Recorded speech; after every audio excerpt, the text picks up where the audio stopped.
Here you go. I think the point-off system adopted by the Japanese educational system is the one primary factor to keep the Japanese people's sense of self-affirmation and thinking power low.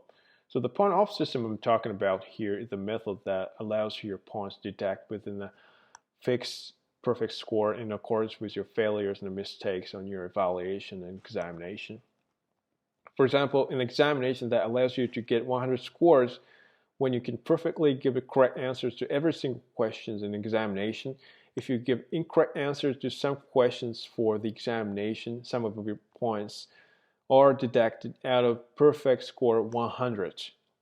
So I believe this point-off system deprives us of self uh, affirmation and thinking power. So I'm not quite sure if this is because of Japanese people's humbleness, of Japanese people's unique thinking way, but some Japanese parents and some Japanese children try to take the fact that they get 95 points out of perfect 100 in examination negatively, and they get only 95% out of perfect 100 points. So that this is totally far from perfect. So they think this way. And someday, children will get to learn and get to know in order to get perfect mark in the examination, giving an answer that the examination designer wants people to answer is a solution for getting perfect mark in the examination. So in the meantime, children will gradually give a priority to following someone's opinion without asserting their own opinion with their unique point of view. So just following someone's opinion without asserting your own opinion means that you are easily swayed by someone's opinions and you make your decision depend on someone's description, someone's mentions. So in the results, your sense of self-affirmation will decline without realizing it dramatically because you're uncertain as to whether you do the right thing or not.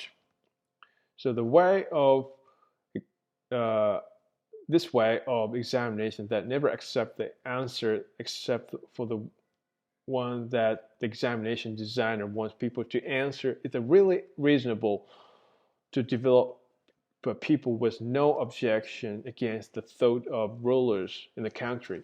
However, this way of thinking is quite unreasonable in the period when technological innovation supports a country's growth, because a country will be able to develop by means of individual potential of creativity in the country. So if a country neglects efforts to grow nation's thinking power, national power will decline dramatically. So this problem is also applied to teachers as an examination designer. If teachers design examination just because it is easy for them to calculate scores that a student gets, teachers lose their power to think independently what kind of answers and what kind of solution that students suggest student give is admirable and learnable that can be made most of enhancements of the quality of the class.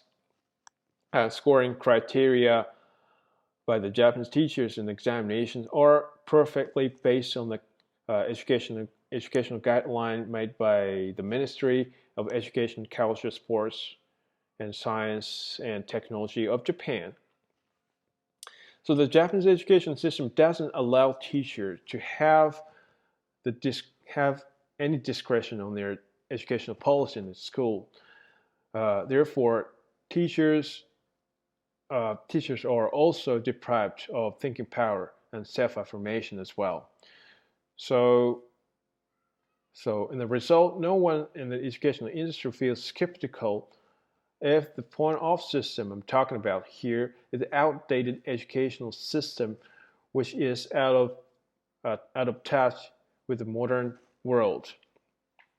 So, making experiments and validating evidence through the trial and error in order to get a proper answer as an actual experience by making use of knowledge that you get is way more important than just inputting that knowledge in your heads with only understanding of general correctness that people recognize in this world.